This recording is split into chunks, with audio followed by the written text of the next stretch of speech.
കൂടുതൽ വാർത്തകളും വീഡിയോകളും കാണാൻ ഈ ചാനൽ സബ്സ്ക്രൈബ് ചെയ്യുക. കൂടെ ബെൽ ബട്ടൺ അമർത്തുക. Please subscribe our channel. നമസ്കാരം. എല്ലാ മാന്യ പ്രേക്ഷകർക്കും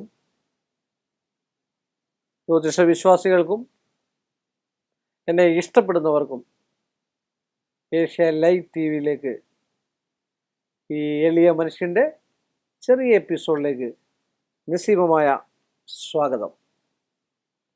നമ്മൾ ഇപ്പോൾ പറഞ്ഞു വരുന്നത് ഒരുപാട് കമൻറ്റുകൾ ഇങ്ങനെ വന്നുകൊണ്ടേയിരിക്കുകയാണ്. പക്കപ്പിറന്നാൾ ദിവസം എന്തൊക്കെ വഴിപാടുകളാണ് ചെയ്യേണ്ടത്? പക്കപ്പിറന്നാൾ എന്ന് തന്നെ പറഞ്ഞാൽ അതാതു മാസം വരുന്ന പിറന്ന നാൾ എന്നാണ് പറയുന്നത് അല്ലേ? നാൾ എന്ന് പറഞ്ഞാൽ നക്ഷത്രം, നാളെന്ന് പറഞ്ഞാൽ നാളെ എന്നും പറയാം, ദിവസം എന്നും പറയാം അല്ലേ? അപ്പം പിറന്ന നാൾ നക്ഷത്രം എല്ലാ മലയാള മാസം വരുന്നതായിട്ടുള്ള നക്ഷത്രങ്ങളിൽ പിറന്നാളെ കുടുംബ പരദേവതയ്ക്ക് കുടുംബക്ഷേത്രം നമ്മളെപ്പോഴും പറയാം ധർമ്മദൈവം പ്രസാദിപ്പൂ. ധർമ്മദൈവം പ്രസാദിച്ചെങ്കിൽ തറവാട് ഐശ്വര്യവും സമ്പൽ സമൃദ്ധിയാകത്തുള്ളെന്ന ആ കുടുംബം ഐശ്വര്യമാകത്തുള്ളൂ. ഏതൊക്കെ ക്ഷേത്രം, പളനിയല്ല, ശബരിമലയല്ല, ഗുരുവായൂരല്ല, കൊടുങ്ങല്ലൂരല്ല, എവിടെ പോയെന്ന് പറഞ്ഞാലും നമ്മുടെ ധർമ്മദൈവം ഭരദേവത, ചിലയിടത്തൊക്കെ ഭരദേവത ഇബ്ബ എന്നും പറഞ്ഞിട്ട് എഴുതി വെച്ചേക്കുന്ന കാണാം. വിഡ്ഢിത്തമാണ്, തെറ്റാണ്. പരദേവതയാണ്. പരദേവത. എല്ലായിടത്തും ഭരണി എന്നുള്ള ഭരദേവത എന്നൊക്കെ എഴുതി വെച്ച് നോട്ടീസിലൊക്കെ ഭരദേവത പടം, ഭരദേവ ക്ഷേത്രം എന്നൊക്കെ എഴുതി വെച്ചിട്ട് കാണുന്നുണ്ട്.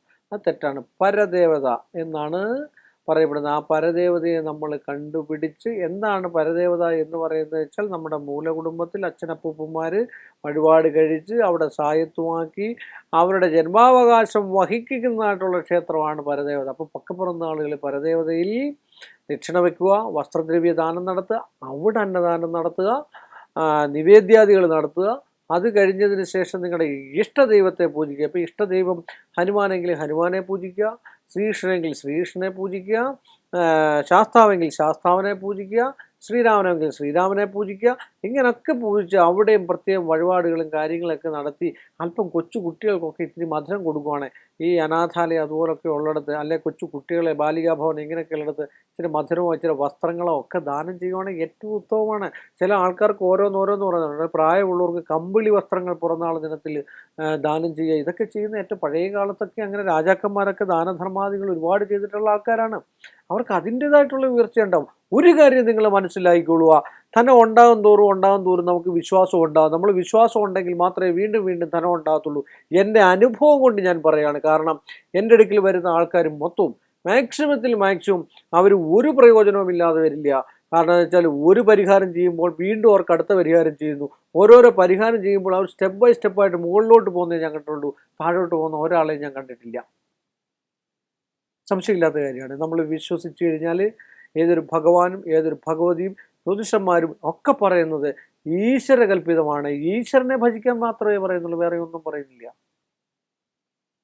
അപ്പോൾ അതുകൊണ്ട് പക്കപ്പിറന്നാൾ ഇങ്ങനെയൊക്കെയുള്ള ദാന ധർമാദികൾ ചെയ്ത് കണ്ടു കഴിഞ്ഞാൽ പരമായുസ്സുണ്ടാകും. ഒരു രോഗമോ ദുരിതമോ എന്താ പറയുക ദുർഘട നിമിഷങ്ങളോ ആക്സിഡൻറ്റുകളോ മറ്റു കാര്യങ്ങളോ ഒന്നും ആയുസ്സിന് പോലും ഒരു മോശം ഉണ്ടാകാത്ത സുഖമരണം ഉണ്ടാകുമെന്ന് പറഞ്ഞുകൊണ്ട് വീണ്ടും നമ്മൾ തമ്മിൽ കാണുന്നവരെ എല്ലാ മാന്യ പ്രേക്ഷകർക്കും എൻ്റെ നിസ്സീമമായ നന്ദിയും കടപ്പാടും.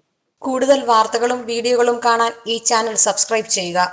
കൂടെ ബെൽ ബട്ടൺ അമർത്തുക. Please subscribe our channel.